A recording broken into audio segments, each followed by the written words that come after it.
नमस्कार प्रिय विद्यार्थियों, मैं अंकित कुमार आपका स्वागत करता हूं अपने जेएचपी कोचिंग में। और आज मैं फिर लेकर के आया हूं सेट नंबर जो 7वां था, 7वें का अंतिम पार्ट है, यानी कि मतलब पार्ट नंबर दूसरा। ठीक है, तो देखिए हमारे पास जो है मैं कहां से कहां तक करा चुका था क्वेश्चन मैं बता दूं आपको। सबसे पहले मैं 5 का जो दूसरा क्वेश्चन था यहां तक मैंने फाइनल करा दिया था, ये जो हमारे पास सवाल था। ठीक है, आज हम स्टार्ट करेंगे 5 का खा से। तो चलते हैं बिना ही देरी किए हम अपने क्वेश्चन की तरफ।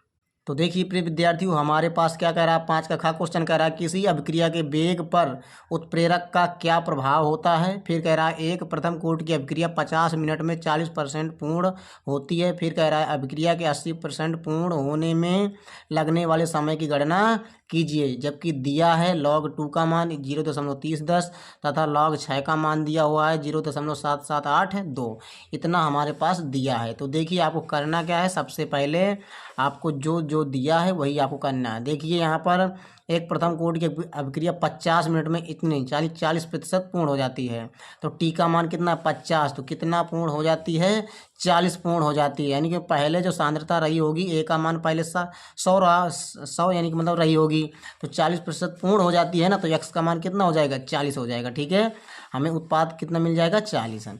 अब देखिए जबकि कह रहा है अभिक्रिया के टी यानी कि अभिक्रिया के 80% पूर्ण होने में, यानी कि मतलब एक्स जब 80% हो मिल जाए हमें और प्रारंभिक सांद्रता ए उतनी ही रहे, यानी ए का मान 100 ही रहे। ठीक है, ए का मान 100 रहेगा, लेकिन 80% जब पूर्ण होगी अभिक्रिया तो कह रहा कितना समय लगेगा, टी का मान पूछा, यहाँ समय दिया है यहाँ टी का मान पूछ रहा है। ठीक है, तो देखिए आपको क्या करना है, प्रथम कोटि की अभिक्रिया के लिए वेग स्थिरांक का व्यंजक आपने पढ़ा होगा। क्या होता है k बराबर 2.303 divided by T log 10/a/-x, ये होता है प्रिय विद्यार्थियों सूत्र। तो देखिए दोनों तरफ आपको यही सूत्र लगाना है। ठीक है, यहाँ भी वही प्रकार वही वाला सूत्र लगाना है, प्रथम कोटि की अभिक्रिया के लिए वेग स्थिरांक का व्यंजक, और यहाँ भी दोनों पक्ष में। अब देखिए यहाँ पर क्या करना है, आपको जो मान दिया है आप रख सकते हैं। तो k बराबर 2.303, टी का मान कितना है 50 है ना, ये 50 आप रख दीजिए log 10 ए का मान कितना है 100 है, 100 रख दीजिए, ए का मान 100, एक्स का मान कितना है 40, तो आप 40 रख दीजिएगा, जबकि यहाँ पर मान अलग अलग हैं। तो यहाँ पर टी के बराबर 2.303, टी का मान यहाँ पर पूछ रहा है, आप टी ऐसे ही रखे रहेंगे ना। ठीक है, क्योंकि निकाल लेंगे हम बाद में। ए का मान कितना है 100 है, एक्स का मान यहाँ पर कितना है 80 है। ठीक है, तो आप रख देंगे। जब रखने के बाद यहाँ पर क्या करेंगे, देखिए इसके बाद आपको क्या करना है, यहाँ से जब आप घटा देंगे तो कितना बचेगा 60 बचेगा। ठीक है, अब बाकी ये हमारा उसी प्रकार रहेगा। यहाँ से जब आप घटा देंगे कितना बचेगा 20 बचेगा, बाकी हमारा वही है। ठीक है, अब देखिए यहाँ से क्या करें, 1 0 से 1 0 आप उड़ा देंगे तो 10/6 बचेगा, जबकि यहाँ 1 0 से 1 0 उड़ जाएगा तो 10/2 बचेगा। ठीक है, अभी हमारा उसी प्रकार है। अब देखिए log m/n का फॉर्मूला क्या होता है, m-n, यही तो होता है सूत्र। ठीक है, आपने पढ़ा भी होगा, मैथ वाले स्टूडेंट है तो मैथ वाले स्टूडेंट को पता होता है, जबकि बायो वाले रट्टा मान लेते हैं। क्या होता है log 10/a का यानी log m/n का फॉर्मूला जो होता है log m-log n होता है। तो यहाँ पर देखिए क्या होगा, log m यानी कि मतलब 10 हो जाएगा, माइनस log n यानी कि मतलब कितना हो जाएगा 6 हो जाएगा। यहाँ पर भी उसी प्रकार करना है, m/n यानी कि मतलब log 10 माइनस log 2, ये हो जाएगा हमारे पास। अब देखिए यहाँ पर आपको क्या करना है, log 10 का मान कितना होता है 1 होता है। ठीक है, जबकि log 6 का मान तुम्हारे यहीं पर दिया था अभी। ठीक है ना, कितना दिया था 0.7782, क्योंकि वहाँ पर सवाल में ही दिया था, तो आप मान रख दीजिएगा प्रिय विद्यार्थियों। जबकि यहाँ पर इसका मान कितना होता है 1 होता है log 10 का, जबकि log 2 का मान दिया था हमारे सवाल में ही, तो आप रख देंगे। तो देखिए यहाँ पर आपको क्या करना है, ये बाकी हमारा उसी प्रकार रहेगा। जब इसमें घटा देंगे तो देखिए घटाने के बाद क्या मिलेगा, घटा दोगे तो आपको हमें मिल जाएगा इतना, यानी घटा दोगे इन दोनों में 0.2218 है, ये पहला हमारे पास समीकरण है, जबकि इसमें आप घटाओगे तो आपको इतना मिल जाएगा 0.699। ठीक है, ये समीकरण 2 बन जाएगा। जबकि हमें क्या करना है, ये समीकरण 1 व समीकरण 2 को हमें बराबर कर देना है। तो देखिए जब आप समीकरण 1 समीकरण 2 को बराबर कर दोगे तो यहाँ पर क्या आपको मिल जाएगा, देखिए जब दोनों ही बराबर हो जाएंगे तो यहाँ पर हमारे पास ये पूरा इतना यहाँ, यानी कि मतलब ये हमारे पास 2.303 से 2.303 कट जाएगा। ठीक है, जब दोनों को बराबर कर दोगे आप तो यहाँ से देखिए ये हमारे पास 2.303 कट जाएगा। तो यहाँ से क्या होगा, इसका गुणा आप यहाँ पर कर दीजिए, ये कैंची गुणा, अब इसका गुणा यहाँ पर आप कर दोगे इसमें। ठीक है, अब इसके बाद देखिए जब इसे आप नीचे ले जाओगे बटे में तो इतना आ जाएगा, ठीक है। ये हमारा उसी प्रकार रहेगा, जब इसका गुणा इसके साथ कराओगे आप भाग लगा दोगे, आपका आंसर कितना आ जाएगा प्रिय विद्यार्थियों, टी बराबर आ जाएगा 157.57 मिनट। इतना हमारे पास आंसर निकल के आ जाएगा, बस आराम से आपको हल कर लेना है। जबकि और आगे क्या कह रहा था, हमारे पास क्वेश्चन में ही कह रहा था कि उत्प्रेरक का क्या प्रभाव पड़ता है अभिक्रिया के वेग में। तो देखिए उत्प्रेरक अभिक्रिया के वेग को कम या अधिक कर देते हैं। अभिक्रिया के वेग को क्या कर देते हैं उत्प्रेरक, कम भी कर देते हैं या अधिक भी कर देते हैं। तो आपको ये भी ध्यान में रखना है, क्योंकि क्वेश्चन में भी पूछा, सबसे पहले यही पूछा था, जबकि मैंने सबसे लास्ट में इसका उत्तर लिखा है। तो कोई दिक्कत नहीं है, या तो आप पहले इसे कर दीजिए या आप बाद में इसे लिख दीजिए, इसमें कोई दिक्कत नहीं होती है। इसके बाद देखते हैं हम नेक्स्ट क्वेश्चन। देखिए प्रिय विद्यार्थियों 5 का ग का पहला क्वेश्चन कह रहा है उपसंयोजन यौगिकों में आयनन समावयवता तथा उपसंयोजन समावयवता को उदाहरण सहित समझाइए। तो देखिए आयनन समावयवता मैं बता चुका हूँ, आपको यहाँ पर मिल जाएगा, ठीक है। लेकिन मैं आपको क्या बताऊँगा, उपसंयोजन समावयवता, ठीक है। तो देखिए उपसंयोजन समावयवता होती क्या है, तो आपको लिखना है वे यौगिक जिनमें संकुल धनायन, इनमें संकुल धनायन और ऋणायन होते हैं, उनमें लिगैंड का आदान प्रदान करने पर समावयवी बनते हैं। इसे ही हम क्या बोलते हैं, उपसंयोजन समावयवता। तो देखिए संकुल धनायन और ऋणायन होते हैं कह रहा है। तो देखिए ये हमारे पास एक क्या है, ये हमारे पास जो है एक धनायन है और ये पूरा हमारे पास क्या होता है ऋणायन। इस साइड का हमेशा ऋणायन होता है और इस साइड का हमेशा धनायन होता है। तो वही लिखा है जिनमें संकुल क्या होते हैं, धनायन और ऋणायन होते हैं। तो ये हमारे पास ये क्या है, पूरा ये धनायन है, ये पूरा क्या है ऋणायन है। इसमें भी ये पूरा हमारे पास धनायन है, ये क्या है ऋणायन है। और कहता है उनमें लिगैंडों का आदान प्रदान करने पर समावयवी बनते हैं। तो आदान प्रदान हो जाएगा। तो देखिए यहाँ पर हमारे पास कोबाल्ट के साथ ये NH3 है, लेकिन यहाँ पर क्या हो जाएगा, क्रोमियम के साथ NH3 हो जाएगा लिगैंड हो, ठीक है ना। और यहाँ पर क्या हो जाएगा, तो देखिए यानी कि मतलब अब ये जो हमारे पास क्लोरीन है इसके साथ है, ठीक है ना, क्लोरीन यानी क्रोमियम जो है, क्रोमियम इसके साथ हो जाएगा। तो अब यहाँ पर हमारे पास क्या कोबाल्ट के साथ है हमारे पास, ठीक है। तो ये दोनों क्या हो जाएंगे, एक दूसरे के क्या हो जाएंगे, आदान प्रदान करने पर समावयवी बनते हैं। बस यही यहाँ पर लिखा है, ठीक है। इसके बाद देखिए हमारे पास क्या कह रहा है, दूसरा नंबर कह रहा है निम्नलिखित उपसंयोजन यौगिकों के IUPAC नाम लिखिए। तो देखिए नंबर आ में हमारे पास ये पूरा कंपाउंड दिया है, ब नंबर में ये हमारे पास दिया है, ठीक है। तो देखिए हमें कैसे लिखना है, सबसे पहले हम इसका लिखेंगे A नंबर वाले का। इसमें क्या होता है, सबसे पहले ये लिगैंडों का नाम लिखा जाता है, लेकिन लिगैंड कितने हैं, 2 हैं। तो इनमें से अल्फाबेटिकल नाम लिखा जाता है, ठीक है, जो ABCD में पहले आता है। तो सबसे पहले क्या आता है, क्लोरो, ठीक है ना। तो 2 क्लोरो है तो डाई क्लोरो लिखोगे। इसके बाद 2 हमारे पास क्या इथिलीन डाइएमीन है, 2 है ना, तो 2 को 20 लिखा जाता है। 20 भी लिख दीजिएगा या डाई लिख दीजिएगा, बात एक ही है, ठीक है। तो यहाँ पर क्या है 20, और ये EN का फुल फॉर्म होता है इथिलीन डाई एमीन। इसके बाद जब लिगैंड का नाम लिख जाता है तो इसके बाद कोबाल्ट है हमारे पास ना, केंद्रीय धातु परमाणु, तो कोबाल्ट लिखोगे। इसके बाद तुरंत इसकी ऑक्सीकरण संख्या लिखी जाती है। ऑक्सीकरण संख्या कितनी निकल के आएगी, इसकी 3 निकल के आएगी, क्योंकि इसकी 0 होती है इथिलीन डाइएमीन की, ठीक है। जबकि माइनस क्लोरीन के 1 होती है, लेकिन -2 हो जाएगा, 2 क्लोरीन है तो ये -1 ये भी है, तो -2 अब -1 तो -3 हो जाएगा, बराबर के वहाँ रख दोगे आप तो प्लस के 3 निकल के आगे आ जाएगी यानी कोबाल्ट की ऑक्सीकरण संख्या। इसके बाद लास्ट में ऋणायन का नाम लिखा जाता है। ऋणायन क्या है, क्लोरीन है ना, तो क्लोराइड लिखोगे आप, ठीक है। इसके बाद ब नंबर की हमें IUPAC बनाना है, ये हमारे पास है। सबसे पहले किसका नाम लिखोगे आप, आयरन का नाम लिखोगे। Fe क्या है, आयरन है, ठीक है ना, तो आयरन लिखोगे। इसके बाद ये 3 क्या है, ये 3 हमारे पास ये है, ठीक है ना। नहीं इसके ऊपर कितना चार्ज होता है, प्लस का 3 होता है, तो इसलिए इसकी ऑक्सीकरण संख्या ये क्या है, 3 है। इसके बाद तुरंत इसका नाम लिखा जाता है, कितने हैं, 6 है, तो हेक्सा साइन हो जाएगा, यानी 6 है ना ये, तो हेक्सा साइनो हो जाएगा। इसके बाद क्या करना है, यानी Fe है, तो Fe का नाम क्या लिखोगे, फेरेट लिखोगे। क्या लिखोगे, फेरेट, क्योंकि यहाँ पर धनायन है, ठीक है ना, यहाँ पर क्या है धनायन, तो फेरेट लिखोगे।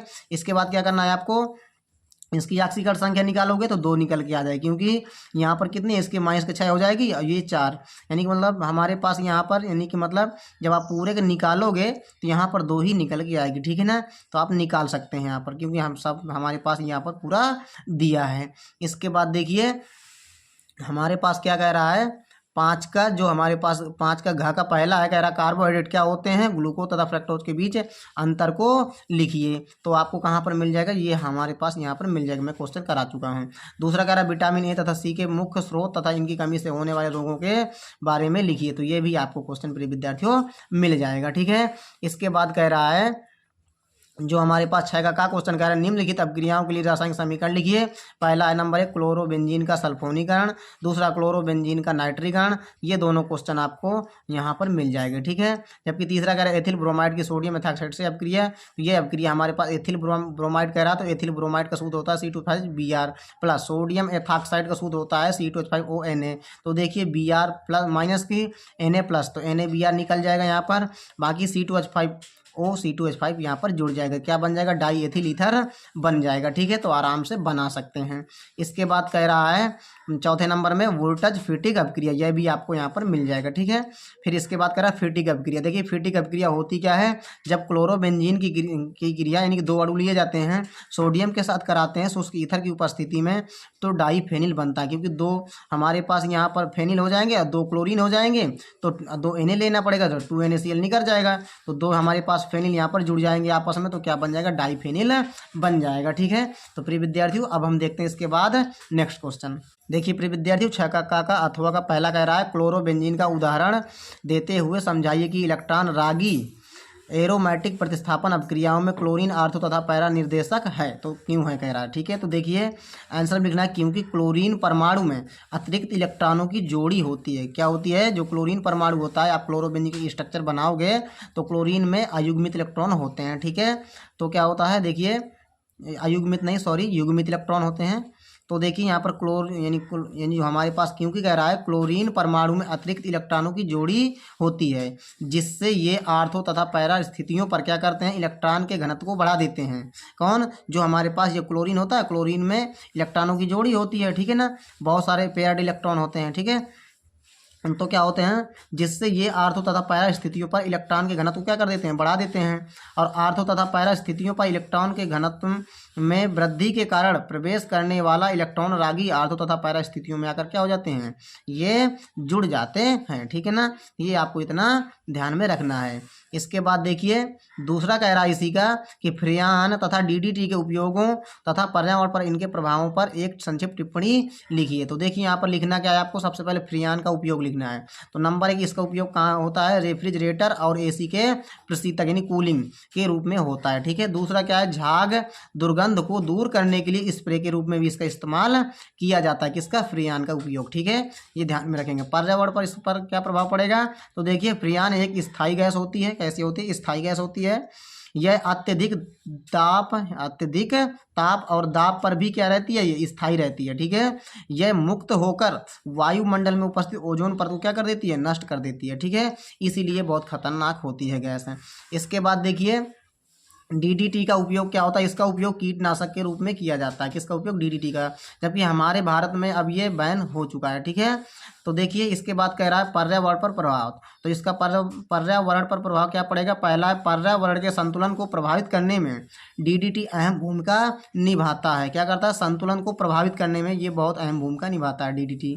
जबकि दूसरा यह छोटे जीवों तथा खाद्य पदार्थों के लिए बेहद क्या होती है, हानिकारक होती है, कौन, DDT, ठीक है। इसके बाद देखिए अगला क्वेश्चन कह रहा है 6 का खाका हमारा पहला कह रहा है कि ग्रिग्नार्ड अपकर्मक द्वारा प्राथमिक द्वितीयक तथा तृतीयक अल्कोहल बनाने की विधि का रासायनिक समीकरण लिखिए। तो आपको यहाँ पर मिल जाएगा यह क्वेश्चन। जबकि दूसरा नंबर इसी कह रहा है विलियमसन संश्लेषण पर एक संक्षिप्त टिप्पणी लिखिए। तो यह भी प्रिय विद्यार्थी क्वेश्चन आपको मिल जाएगा, ठीक है, यहाँ पर आप देख सकते हैं। इसके बाद हम देखते हैं नेक्स्ट क्वेश्चन। देखिए प्रिय विद्यार्थियों 6 का खाका अथवा का पहला क्वेश्चन कह रहा है क्या होता है जबकि केवल रासायनिक समीकरण लिखिए। नंबर आ है एनिसोल की अपक्रिया निर्जल AlCl3 की उपस्थिति में एसिटिल क्लोराइड के साथ होती है। तो देखिए आपको क्या करना है, एनिसोल का सबसे पहले सूत्र लिखना है। यहाँ पर बेंजीन रिंग के ऊपर OCl3 लगा दोगे, ये क्या है, एनिसोल का सूत्र है, ठीक है।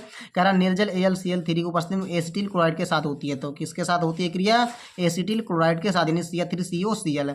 निर्जल AlCl3 की उपस्थिति है। तो देखिए यहाँ पर ये प्लस में टूटता है, ये माइनस में। तो प्लस वाला जब आक्रमण करेगा तो कहाँ पर, एक बार आर्थो पर जाएगा, एक बार पैरा पर जाएगा, ठीक है। तो एक बार आर्थो पर लगा दीजिएगा COCl3 और एक बार पैरा पर लगा दीजिएगा, ठीक है, ये बन जाएगा। तो देखिए इसका अगर आपको नाम लिखना है तो आप नाम भी लिख सकते हैं, यानी कि मतलब हमारे पास क्या हो जाएगा, 2-मेथॉक्सी एसिटोफिनोन। यहाँ पर कितना हो जाएगा, यानी 4-मेथॉक्सी और एसिटोफिनोन, ये है हमारे पास इसका नाम, ठीक है। 12 नंबर में कह रहा है फिनॉल की अपक्रिया जलीय NaOH की उपस्थिति में क्लोरोफॉर्म के साथ होती है। तो देखिए फिनॉल की अपक्रिया कराना जलीय NaOH यानी एक्वस लिख सकते हैं, ठीक है। और क्लोरोफॉर्म आप लिख दीजिएगा, ये रीमर टीमर अभिक्रिया है। तो यहाँ पर देखिए क्या बनेगा, जब ये तीनों आपस में क्रिया करेंगे तो बन जाएगा सैलिसैल्डिहाइड। क्या बन जाएगा, सैलिसैल्डिहाइड, और NaClH2O निकल जाएगा। इसका नाम क्या है, सैलिसैल्डिहाइड है। ये आप ध्यान में रखिएगा, ठीक है।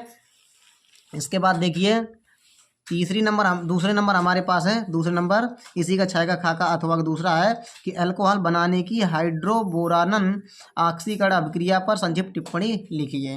तो देखिए सबसे पहले आपको यही हेडिंग डालना है, हाइड्रोबोरानन ऑक्सीकरण अभिक्रिया। तो आप हेडिंग डालेंगे, इसमें लिखना है आपको कि डाईबोरेन की एल्कीन से योगात्मक अभिक्रिया द्वारा ट्राई एल्किल बोरेन का निर्माण होता है। किसका निर्माण होता है, ट्राई एल्किल बोरेन का निर्माण होता है। फिर इसमें लिखना है आपको, जिसका एल्किलाइन हाइड्रोजन पराक्साइड से ऑक्सीकरण कराने पर अल्कोहल प्राप्त होता है। इस अभिक्रिया को क्या कहता है, हाइड्रोबोरानन ऑक्सीकरण अभिक्रिया कहते हैं। तो देखिए डाईबोरेन की अभिक्रिया एल्कीन से कराना। तो देखिए एल्कीन हमारे पास है, ये प्रोपीन, ये हमारे पास एल्कीन है, इसके 3 अणु लिए गए हैं। किसके साथ कराना, डाईबोरेन यानी BH3 का होल ट्वाइस, यही होता है। यानी कि आप लिख सकते हैं B2H6 भी आप लिख सकते हैं, ठीक है ना। तो यहाँ से क्या होता है, जब आप इसकी क्रिया इससे कराएंगे तो क्या मिलेगा हमें, यहाँ पर लिखा ट्राई एल्किल बोरेन यानी 3 एल्किल, CH3 CH2 CH2, ये क्या है यानी प्रोपिल, ठीक है ना। ये क्या है, प्रोपिल यानी एल्किल ही है, ठीक है। और का होल थ्रा दिया, और क्या यानी बोरेन, तो यहाँ पर बी लग जाएगा। यही हमारे पास बने ट्राई एल्किल बोरेन। फिर कह रहा है कि जिसका एल्किलाइन हाइड्रोजन पराक्साइड से ऑक्सीकरण करने पर, हम इसका क्या करेंगे, एल्किलाइन तो किसके साथ है, यानी कि हाइड्रोजन पराक्साइड से। तो हाइड्रोजन पराक्साइड से आपको पता है हाइड्रोजन पराक्साइड दो भागों में टूटेगा, HO तो एक HO कौन ले जाएगा, ये ले जाएगा पूरा पूरा, तो बना देगा CH3 CH2 बन जाएगा। इसके पास जाएगा HO और एक HO जाएगा इसके पास, तो BOH का होल थ्राइज बनेगा, जिसे हम लिख सकते हैं H3BO3 भी लिख सकते हैं, ठीक है। यही क्या है प्रिय विद्यार्थियों, अभिक्रिया तो आराम से कर सकते हैं, जो यहाँ पर लिखा है वही यहाँ पर किया गया है।